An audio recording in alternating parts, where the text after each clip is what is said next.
Hi folks, and welcome into another edition of This Week in Pearl. I'm your host, Frank Hutton. So glad you could join us this week. I've got a good show for you today. Gene Newman, Representative Newman, is bringing in today Commissioner Andy Gipson, our Agriculture and Commerce Commissioner, who's also in charge of the State Fair, by the way. He's coming in today, going to talk to us a little bit about agriculture in the state of Mississippi, but we're also going to learn a little bit about him. So don't run away. When we come back, we're going to jump right into it. So stay tuned. We'll be right back.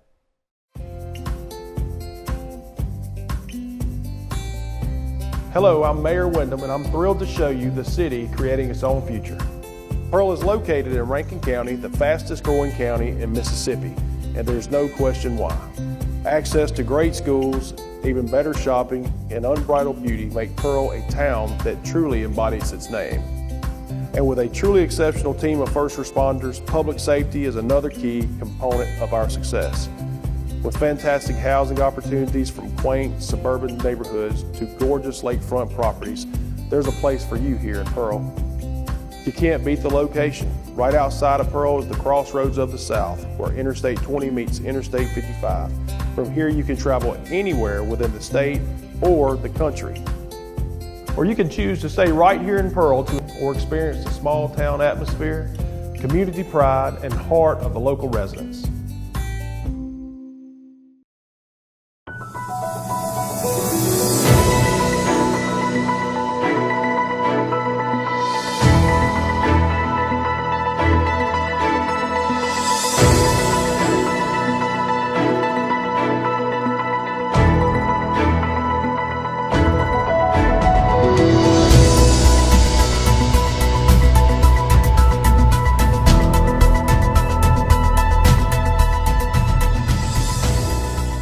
Folks, and welcome back into an edition of This Week in Pearl. Again, I'm your host, Frank Hutton, and now I am joined by our wonderful guest, Commissioner Andy Gipson, and he was brought in today by our esteemed colleague over here, Representative Gene Newman. Hey, y'all. Hey, everybody. Good morning or afternoon, as the case may be. Right. Thanks for coming in. Great to be here. Thank you for having me. It's been a minute, but glad to have you back. Yeah, good to be back. I always love coming to Pearl. Well, I think I told you earlier, I was born in Flowood and grew up in Brandon, but I was born again in Pearl, Mississippi. 7 years old.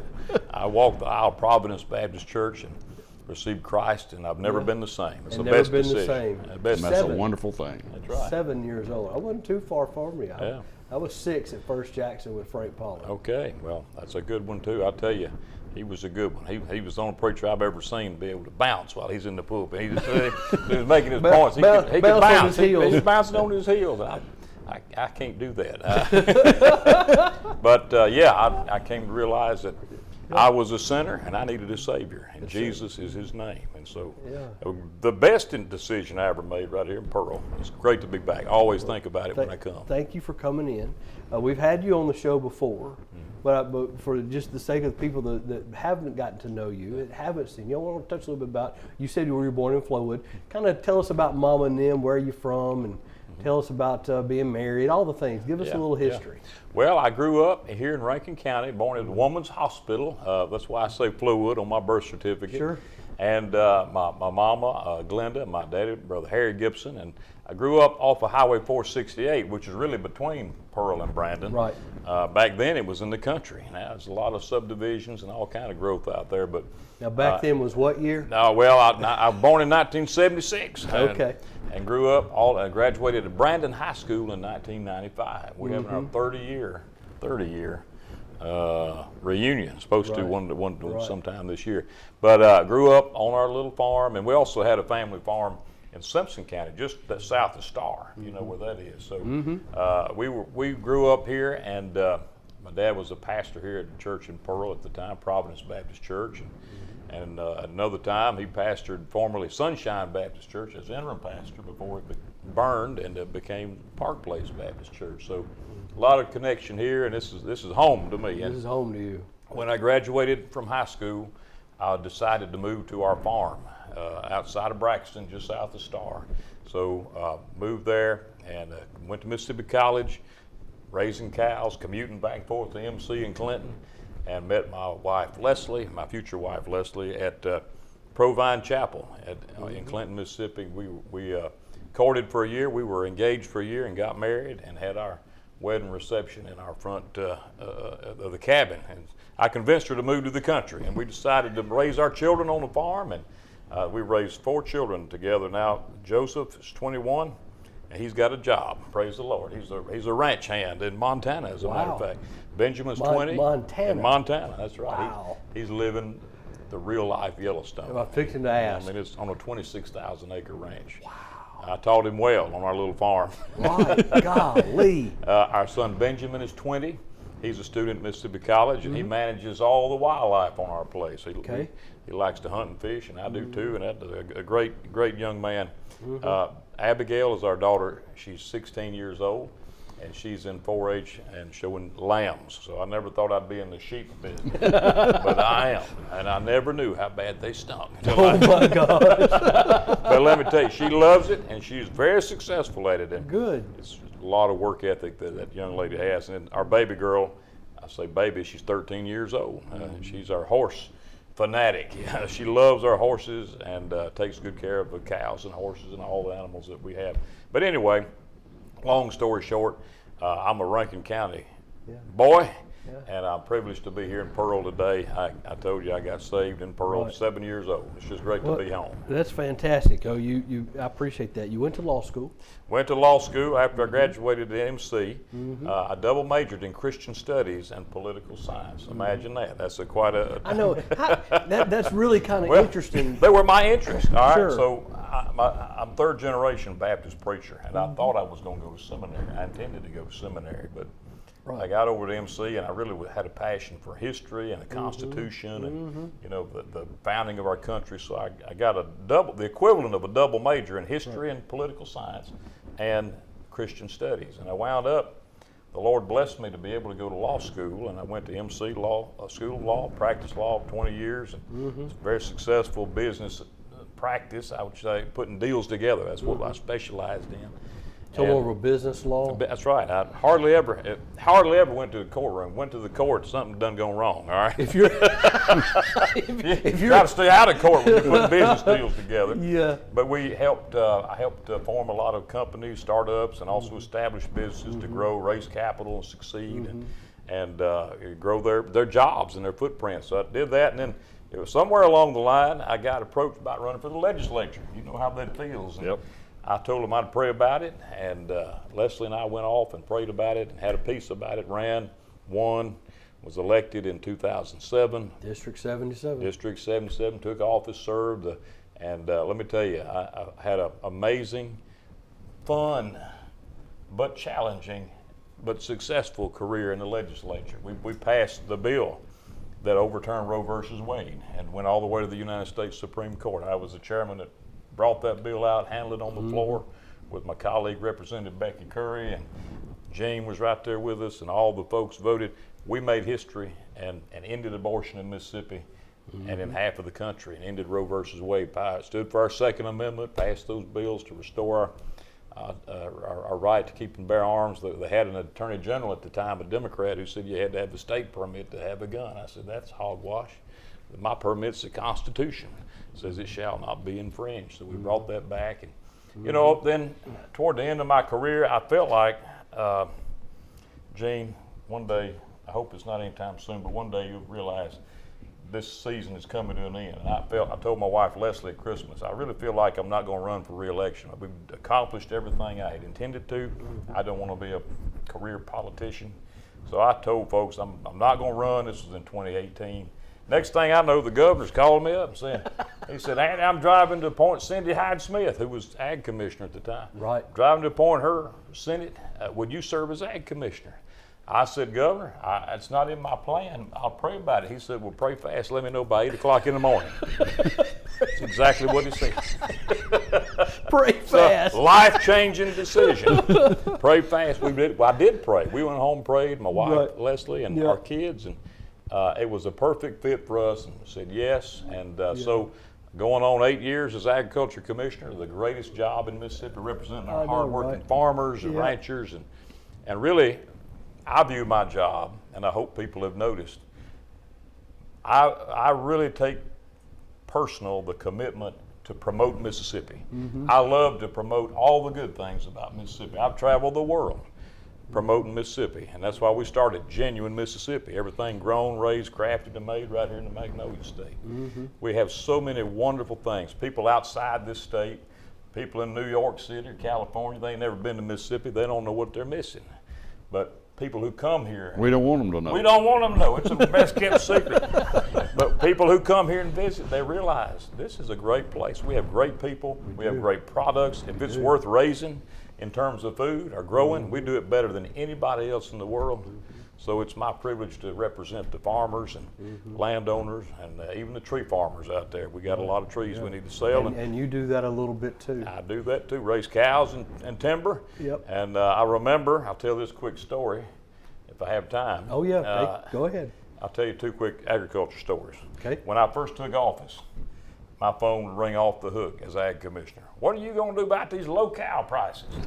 We got to get these prices up. We got to get them up. This is 2018, and we're in the bottom of a cycle. Sure. I knew it myself. Right. Well, one day the phone quit ringing.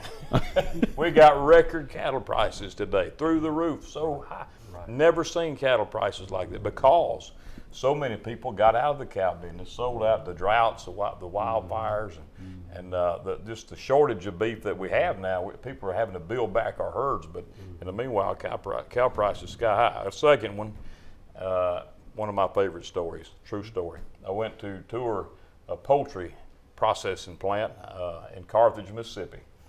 Just one plant, and chicken's our biggest business in Mississippi. Most folks watching may or may not know that. Poultry is number one. It's the number one industry in agriculture, and agriculture is the number one industry in the state. Still is. Still is today. Still is today. Right. So I'm touring this chicken plant, and I'm watching all these birds come through on this line. I asked the plant manager, I said, "Sir, how many birds y'all process here today?" He said, "We'll process 400,000 chickens today, and that many tomorrow. 2 million a week, 51 weeks out of the year." I said, "My 2 million birds a week." I said, "What do y'all do with all that chicken?" He said, 60% of it goes to Chick-fil-A. And then I did what you did. I said, "What?" I said, "What did y'all do before Chick-fil-A?" He said, "We thank God for Chick-fil-A every day." And I do too. So if you eat Chick-fil-A, if you have Chick-fil-A with your pickles on there, there's a good chance that it's Mississippi chicken. And that's just one plant. So it's a big business, and it's important that we fight for our farmers, for agriculture. Absolutely. Agreed. As happy as we all are for all the data centers and everything that's coming here, jobs that are coming here, you can't eat data, and you can't eat solar. No. And you can eat food, and that's what our farmers produce. And so standing up for them, fighting for them, and I'll tell you, with some exceptions, the poultry's doing fine, doing okay. We got some challenges on getting insurance for our new chicken houses, but beef cattle's through the roof. But our row crop producers, soybeans, cotton, and corn, they're hurting bad right now because of the global trade war that's raging, and China has not placed one single order for any of our products this year. So I tell folks, and I don't mind saying, we're in a farm crisis right now on row crops nationwide. And that's why President Trump is talking about it almost every day. Congress is looking at what they can do to help. The biggest thing they can do is pass a farm bill. They let it expire 3 years ago, and our farmers are sitting here with no certainty. How would the farm bill help? So the farm bill has, risk management practices. It has the crop insurance. It has all the programs that are in place to help make sure our farmers kind of have a sense of what their base is going to be. And without any of that, farmers are just on faith planting this seed in the ground. Soybeans, we have abundant. We've had record production this year of soybeans and corn. But the reality is supply and demand. We have so much of it that it's depressing the price. And it costs so much to produce it now compared to 3 or 4 years ago that the prices of producing is going up while the price of the commodity is going down. So President Trump is fighting to restore balance in our trade. It's gotten way out of balance.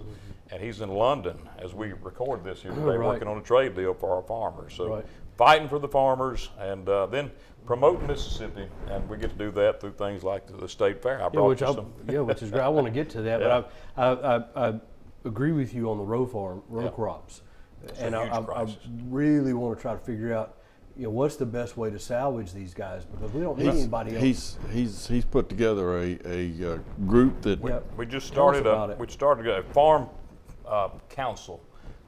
In the business world, you want to plan ahead. You want to have a strategic plan. So we want to create a strategic plan for the future of agriculture. It's called the Farm Plan, Future of Agriculture Resiliency for Mississippi. Okay. Being our state's biggest industry, it's important that we do what we can do today for the future tomorrow.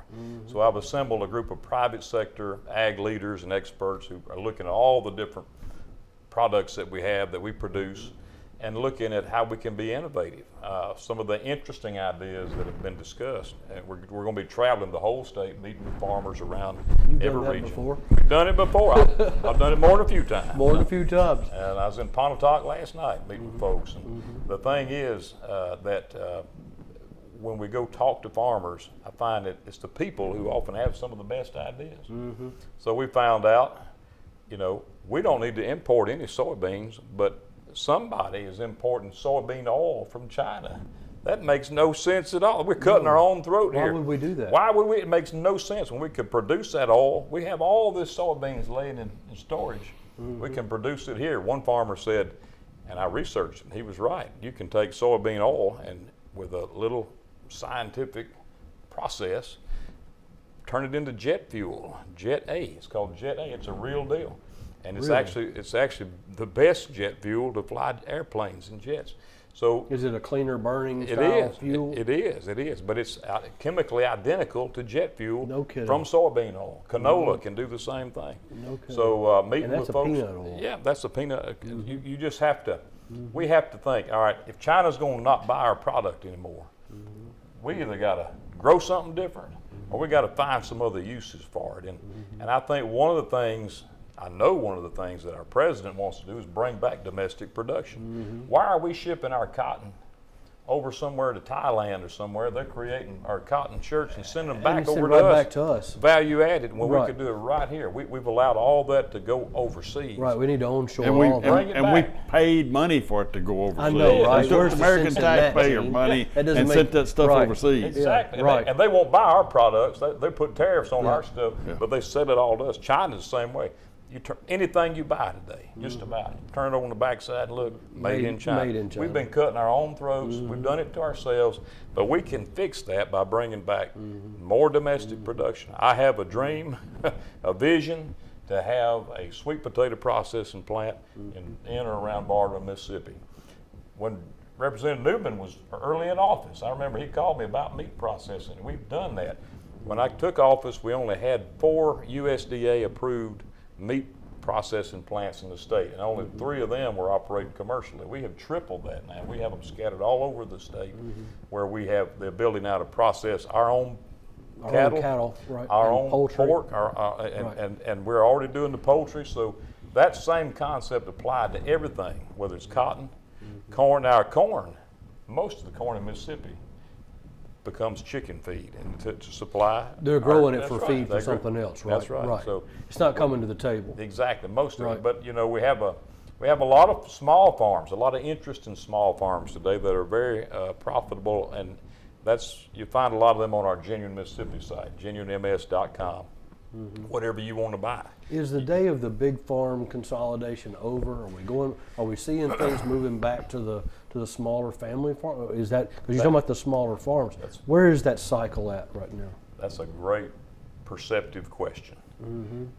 The big farms are getting bigger because the big farms, a lot of them, the farmers are retirement age. They can go to the house. They're ready to go. They don't have a child, a son or daughter that wants to keep it going due to all the risks that's out there. So you have these mergers of farms coming in, they're bigger and bigger, and we're having a lot of out of state, investment companies coming here buying. Somebody told me that they knew about Bill Gates buying up a farm the other day, a big farm, and they were going to send me the proof of it. I don't know, but this type of thing's happening, and at the same time, for the farmers, especially younger farmers who want to get in, it's a great opportunity because there is a demand out there for local product, local food product, locally grown, fresh produce. The challenge is having the workforce to keep these small farms. Right, obviously, because the expense is so high with labor. That's right. But if you get a product, if you get a farm going and you have a product to sell, you can sell it at a premium by virtue of the fact that it is genuine Mississippi, that it's grown here in Mississippi.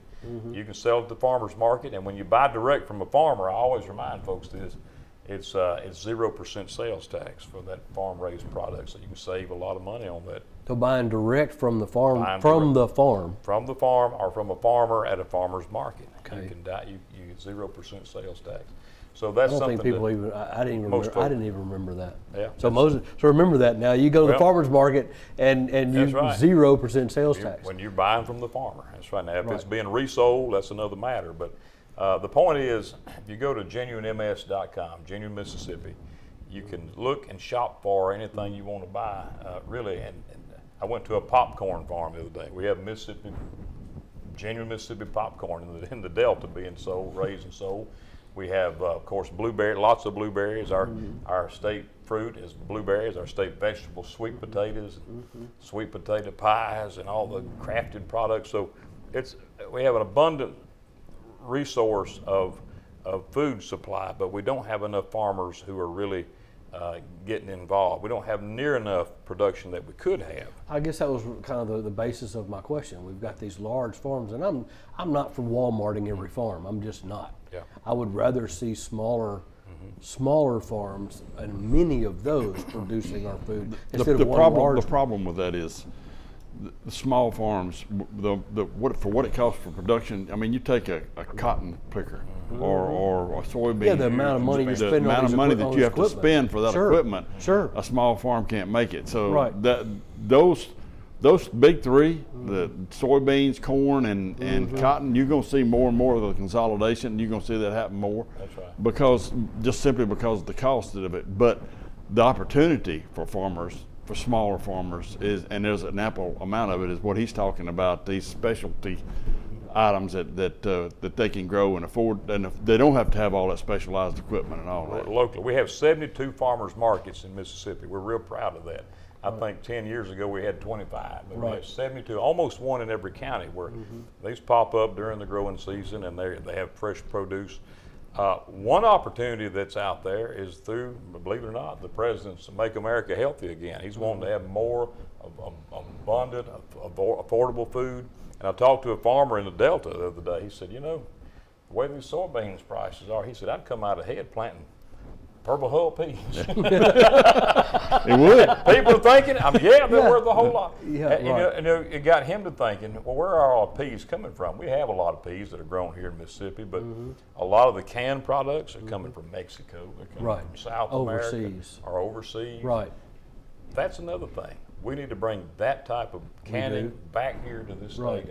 And when we do that, we'll take the biggest industry in Mississippi, agriculture, and we'll double its size. It's right now $10 billion a year. Well, it's something we do, and we do well. We do it well. And we should capitalize on what we do. Yeah, exactly. I agree with bringing in data centers and having the newer stuff. Because that got to have it. We got to have that, and that keeps our brain trust and the people that want to go in that direction here in the state.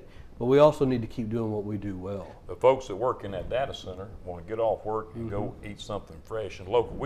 It's not an either or. We can have both, and we can have the best of both worlds, because we are in Mississippi, and we have abundant water resources that are going to, as we conserve them, position us for the future of really being the food production center of this country. So let me ask you another question.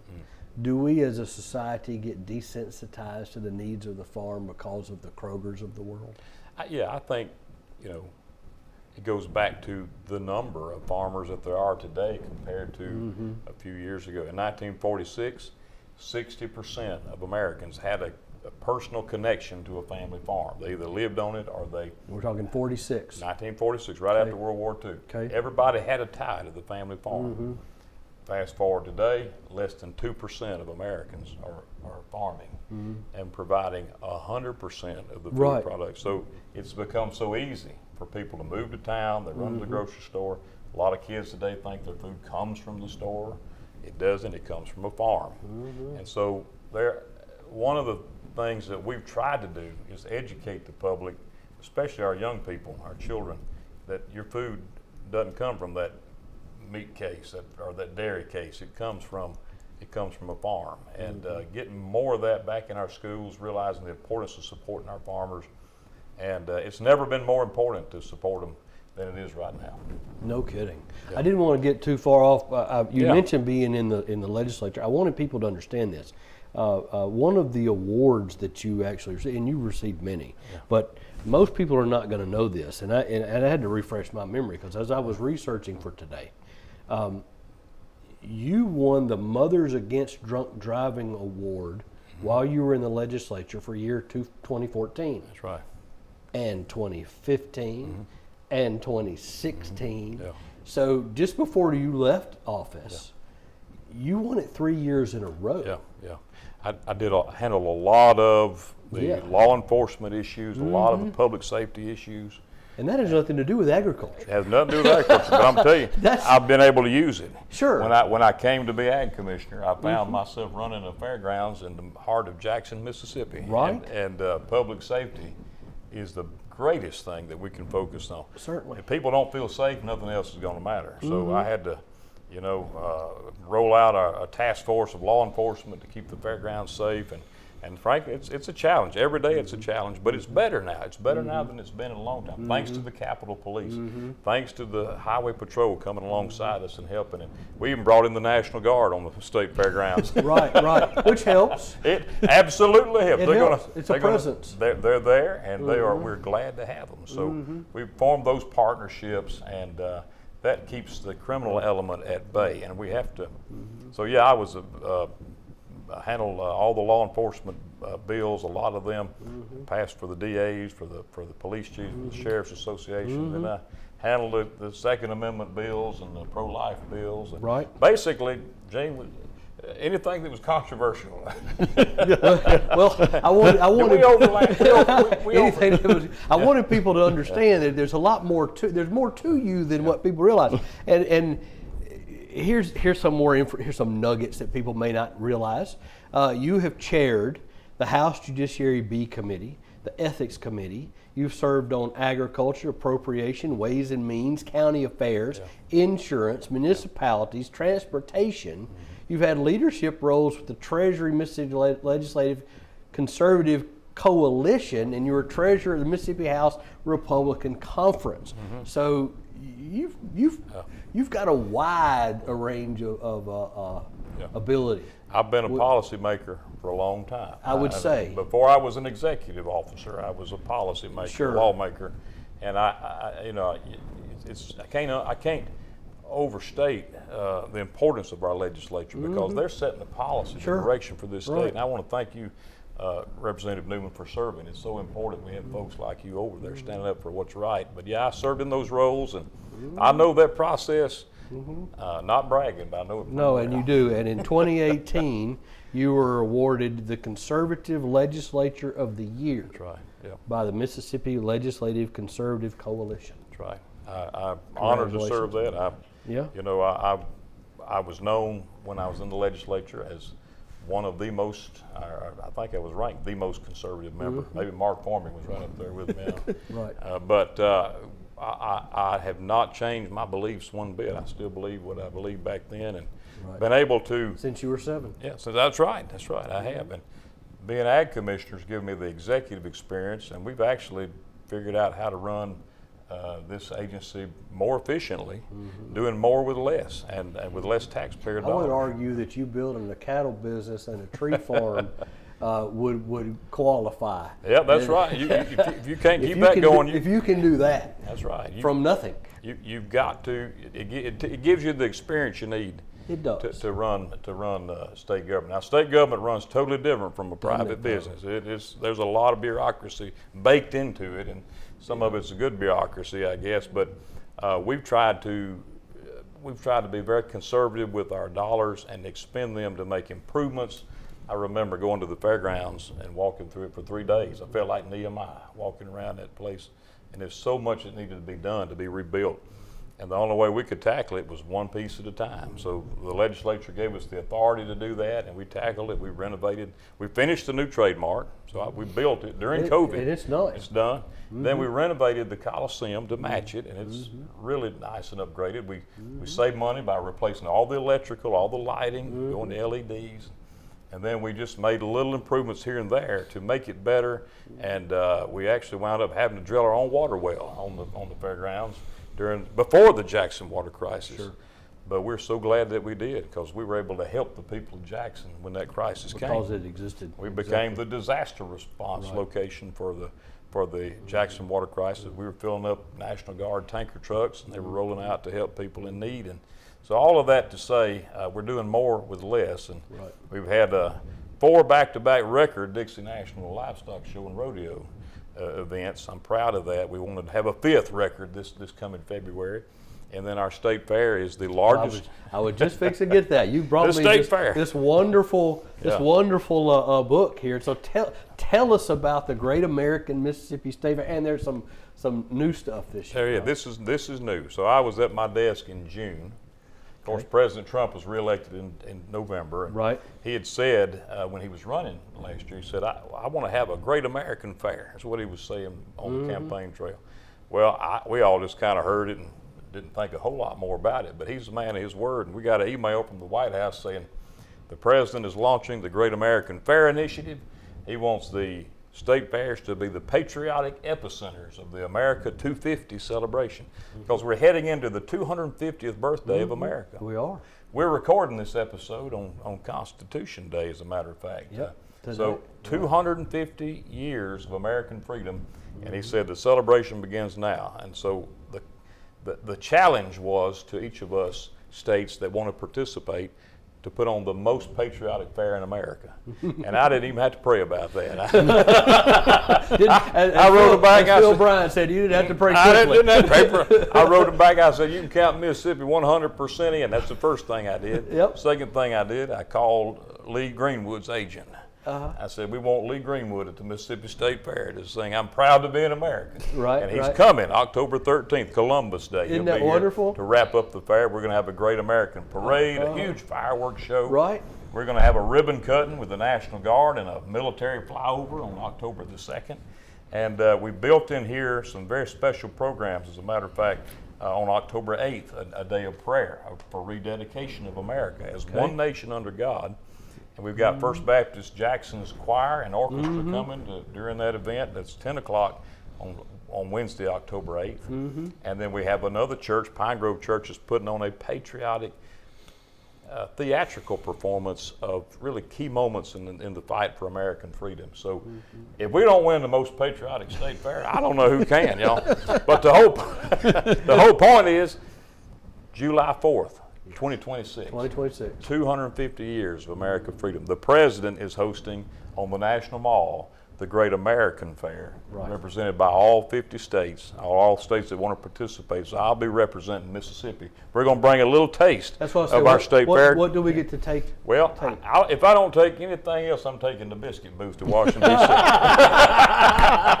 I'm going to bake them biscuits and show them. And Mr. President can sample the best biscuits. But they're going to have a Great American Fair on the National Mall. We'll have our section from Mississippi. And we're still figuring out what all we might want to take. You got to take the Cattlemen's Association. When you leave the biscuit, you got to take the ribeye sandwiches. The ribeye sandwiches have got to go. How did we get that beef barn up there to D.C.? But we're going to have the good time. But it's all about celebrating America. And we love our country. We have had a rough week with this killing, assassination of Charlie Kirk. I know, right? A young lady who was murdered up there on one of the buses, and just school shootings and all.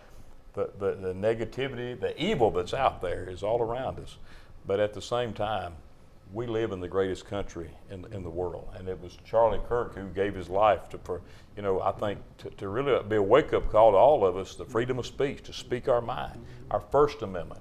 And we're going to celebrate our freedoms this whole year, starting with the State Fair, October 2nd. It'll go all the way through the 13th, and then we'll be representing Mississippi in this competition the week of July 4th, 2026. And I noticed here also on the league agreement, and we'll We'll include this. It's online. Here. I noticed you have free admission for active military Yeah. and veterans. We do. We're having a special day for that. All active military. We have first responders days as well that you can come for free. And we just want to honor everyone, and we want all those to be a part of our Great American Parade that day, when we'll circle the complex and celebrate America. I think one thing that I really want to mention is that when you come to the fair this year, thinking about how to make us the most patriotic fair, I've challenged everybody to wear red, white, and blue. I'm going to do it myself. I'm going to wear blue jeans and probably a red shirt, and I don't know what else. Red, white, and blue. And the Stetson. And well, there it is. That's right. Right there. And the My white Stetson. hat. That's right. As I'm giving biscuits away. Yes, sir. We are, and then the last thing I want to mention, this has really not been publicly announced. It will be next week. Okay. We are going to be hosting a benefit for the Friends of Mississippi Veterans, because it's our veterans who fought, Right. and who defended our freedoms, Who gave us our freedom. who gave us our freedoms, and defended them against enemies. And so we're going to have special ways that people at the fair throughout the entire complex can donate directly to the Friends of Mississippi Veterans. These are the folks who are building the veterans' homes. These are the folks who are buying, with no taxpayer dollars, the vans to help get our veterans to their medical care, health care. These are the folks who are building, facilities for veterans who are not able to live independently anymore, to live with dignity. And I felt that this was an opportunity that we could give back to our veterans who've given so much for us. So we'll officially announce that in a few days, and Well, this will air the week that you officially announced. that's going to be great. That'll be great. October the 2nd That'll through be 13th. fantastic. And when you come to the biscuit booth, you'll be able to give direct to the Friends of Mississippi Veterans on your phone. Click that QR code and go. And it's just, I think Mississippians, by nature, we're patriotic people. We are. The folks in New York don't understand. They don't. They don't. A lot of them hate America, but we love our country. We love our freedom, and we'll have a very special color guard. I won't give it all away for the ribbon cutting, but it'll remind you of the American Revolution and our founding fathers, and the ladies who fought alongside of them. And so we're honored to do it. It's another way to promote, our agriculture industry. We'll have livestock producers all during the fair, and when you come to the fair, you're supporting local Mississippi businesses, these food vendors, and we invite you to come on out and wear your red, white, and blue.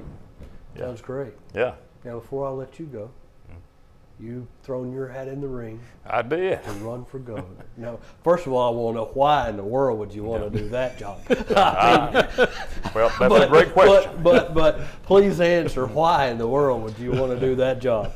Well, it is a great question, and I will answer it by saying that it's something that I've had to pray about a long time.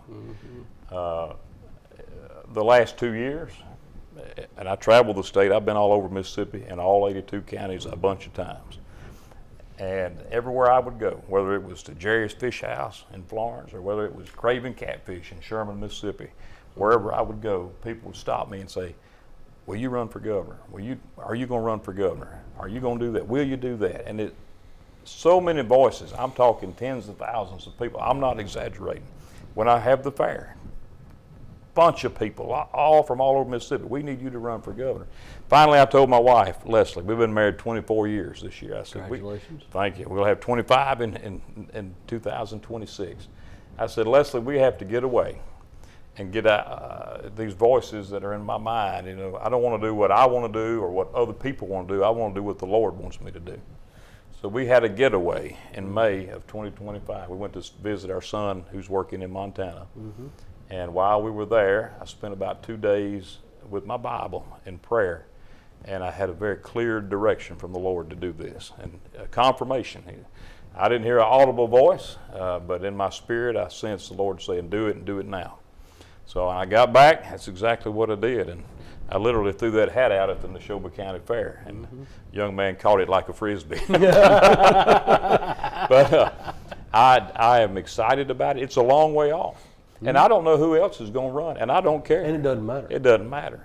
If the Lord has called me to do this, He's called me to be faithful in what He's asked me to do, not in any result. But I am having a great deal of support, a lot of people who are out there supporting us in this from all over the state. And you know, I don't know any way to run a campaign but the good old grassroots way. Get out talking to folks and reminding people that it is the people of Mississippi who are running this outfit. Right. The people with a capital P, the people who will show up and vote on that primary election day in August of 2027 are the ones who will make that decision.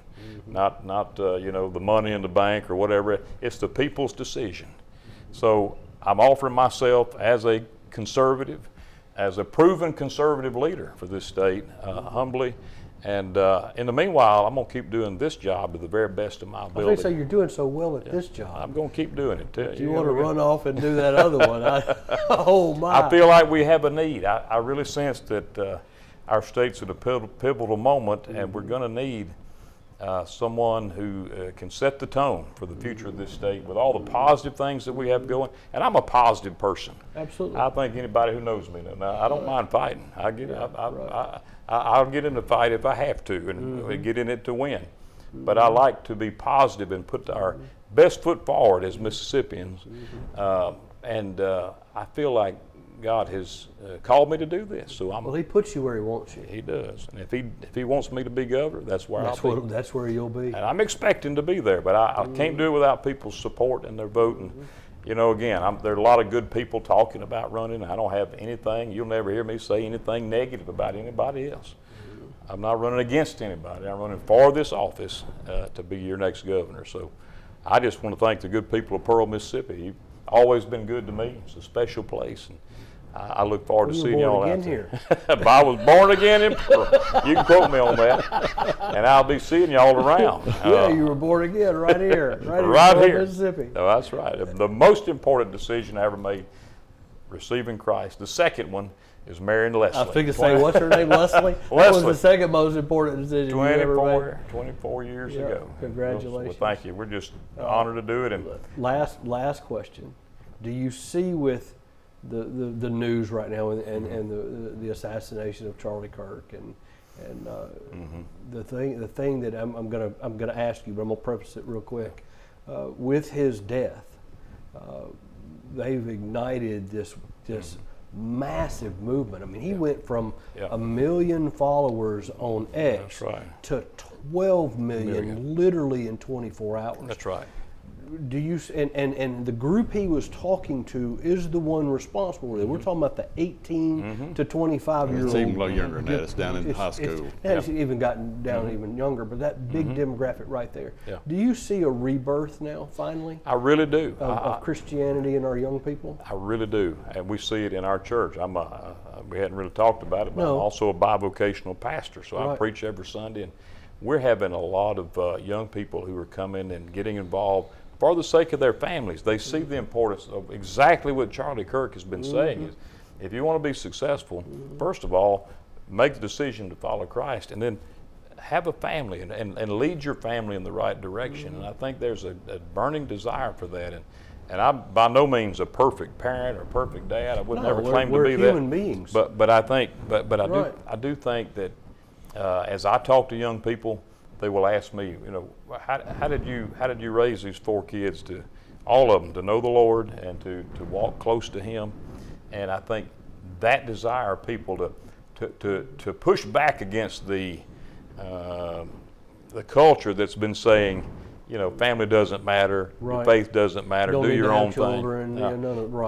That culture was wrong. And this is, I believe, the new birth of a new culture, of a faith-based, getting back to our roots. I tell people, and as I travel, you know, as agriculture, it's a privilege to remind folks that we get back to our roots on the farm. And we have still a strong rural community here in Mississippi as a whole. But in the same way we get back to our roots on the family farm, we have to get back to our roots in faith and in family itself. So we see that, and I'm encouraged by that. I think that as young people step forward to proclaim their faith, that boldness that they witnessed in Charlie Kirk is an example that's really pointing the way for so many young men and women today. Agreed. And we cannot shrink back. I'll tell you, the day it happened, I got home, it was Wednesday, getting ready to go to church, and one of my daughters said, "Daddy," and I hate the fact that everybody's seen that, the terrible Right. event. It's just awful. But she said, Daddy, it could happen to you. I said, that's right, it could. But Yeah. we're not going to stop. We're not going to quit. We're not going to back up. We have to keep standing for what we know is right and press forward. And I think there's an army of Americans and young Americans who are ready to do that. I think there is. And I'm beginning to see it. I agree with you. I sense it, and I think it's a wonderful development. As tragic as this is, something good. I think Charlie Kirk would agree, something good's Something coming. good's going to come out of it. Thank you, Commissioner. Great to be here, Frank. We Thank you appreciate very much. you Enjoyed it. stopping by a few minutes, and Thank you for having thank us, you, sir. Representative Newman, for bringing him in. We wish you all the luck in the world going forward. and Thank you. Looking forward to this Great America Mississippi State Fair. Let's win it. The most The patriotic most fair in patriotic. America. I'm looking forward to it. Thank you very much. Thank you so much. God All bless. right, so we're going to step aside, and when we come back, we are going to talk about what's going on this week in Pearl. Don't go away. We'll be right back.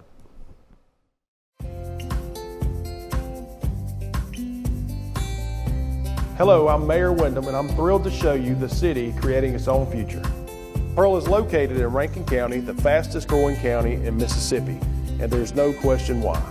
Access to great schools, even better shopping, and unbridled beauty make Pearl a town that truly embodies its name. And with a truly exceptional team of first responders, public safety is another key component of our success.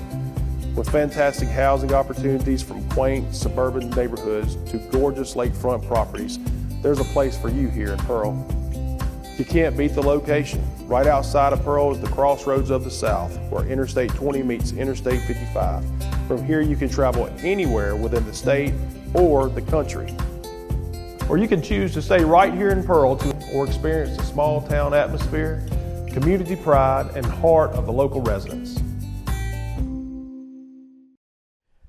Hi, folks. Welcome back into This Week in Pearl. I'm your host, Frank Hutton, and so grateful that Representative Newman brought in Commissioner Andy Gipson. That was fantastic information. Loved hearing about the agriculture in the state of Mississippi, as well as more about him and who he is, and representing District 77, and then actually being ag commissioner. But more than that, about his family, his upbringing, his education, starting a farm, growing cattle and tree farming. It's great to learn more about our elected representatives who we elect to represent us in our state government. All right, thanks again to them. Appreciate it. Let's talk about what's going on this week in Pearl. Well, the Pearl Pirates are home this week for homecoming. It's homecoming this week. That's correct. The Germantown Mavericks are coming to town to play the Pirates on Friday night. Gates open at 5:30, kickoff at 7. But the night before, Thursday night, will be the parade. Homecoming parade starts at 6. It starts at the kind of the hill at Pirates Cove and works its way all the way down. Be sure and get there kind of early so that you can park along the parade route. But it will start there on Pirates Cove. Parade will actually start at 6. People start lining up and parking a little after 4 by the time the buses leave. So that'll be Thursday night at the homecoming parade right there on Pirates Cove. And then on Friday night, the Germantown Mavericks come to town to take on our Pearl Pirates. Again, gates open at 5:30, kickoff at 7. Wanted to also mention to you that every Monday night from our very own mugshots right here at Riverwind in Pearl, we film the coaches show where you can come by and meet Coach Schooler if you haven't met him before. You can also meet an assistant coach because he brings one with him, as well as a couple of the players. And you get to hear a little bit about them, kind of what their mentors are. It's really a great program. If you can come out to mugshots. That starts at 6. Players usually are there around 5:30, 4:45. But then afterwards you can mingle with them, talk to them, as well as coaches. It's a great time. You should come out and spend some time with us and do that. That show starts airing on Wednesday night, and you can catch it right here on everything that we broadcast here at Pearl Municipal Broadcasting. You can find it there. All right, so we have a couple other things going on. We have the Pearl Parks and Rec hosting the fishing rodeo September 27th. That happens in Bright Park. Registration starts at 8 a.m. Fishing starts at 9. These are open for kids ages 5 to 15. They must be accompanied by an adult. Doesn't have to be a parent, but has to be an adult. They must be accompanied by adult ages 5 to 15. That is September 27th in Bright Park. Registration at 8, Fishing starts at 9. Also coming up, a little ahead, we're going to look a little ahead, but in October, we have Oktoberfest coming up. Oktoberfest brought to you by Main Street Pearl, as well as, for the first time this year, the Mississippi Mud Monsters. It's going to happen at Trustmark Park, where you can obviously catch a Mud Monsters game when they're in season, but that's where it's going to happen. It's going to be vendors, kids zone, all kinds of music's going to be played, and of course the beverages will be served. You can come out and get your beverages as well, but start putting that on your calendar for early. It will happen Saturday, October the 11th, starting at 4 p.m. to 7 p.m. at Trustmark Park. That is Mud Monster Oktoberfest, and also brought to you by Main Street Pearl. Anyway, I want to thank you guys for joining us for another edition of This Week in Pearl. I hope you all have a great week. Until next time, I'll see you later.